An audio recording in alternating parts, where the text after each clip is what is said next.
No. Mr. Putin was meeting the Minister of Foreign Affairs and the Defense Minister of Russia, and indeed he said that starting from tomorrow, the main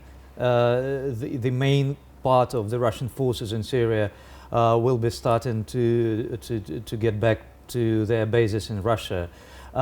He also said that this is due to the fact that the main objectives of this operation has now been achieved, and that is why this decision is justified. When they say objectives have been achieved, what exactly do we know about what those objectives were? This is a very interesting and probably the most controversial question, because, as we know, Moscow was always saying that the main objective was fighting ISIS and other Islamist radical groups in Syria. At the same time, many people in the West and within Russia, opponents of Mr. Putin, was saying that his prime objective was supporting Mr. Assad and to give him some military advantage in Syria.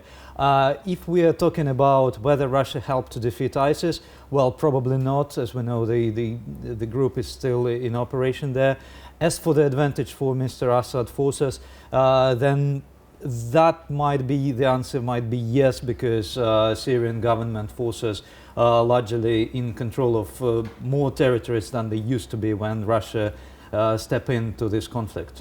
What is the extent of Russian military involvement in Syria? Well, this is basically airstrikes which generated from the base in Syria itself. But we also knew that Russia, for example, used these high-tech missiles launched from the Caspian Sea.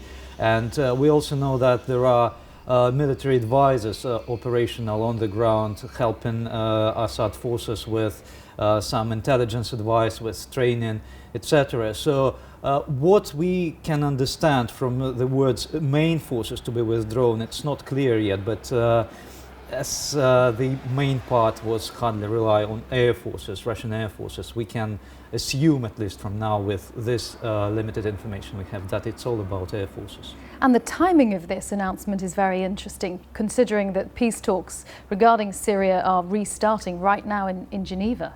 Well, I believe there will be lots and lots of comments from various political sides and parties at this moment, because this is definitely it's a timely announcement. But will it add the weight to the idea that this is a pure political statement?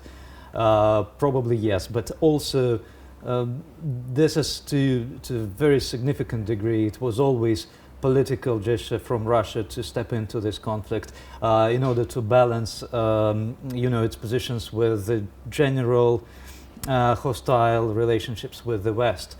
And Mr. Putin was always trying to balance his role in Syria with problems back at home, back in Europe, in Ukraine, the crisis of Crimea, etc. And he was always saying that, all right, we have lots of problems here, but in Syria at least we can negotiate because we have common goals.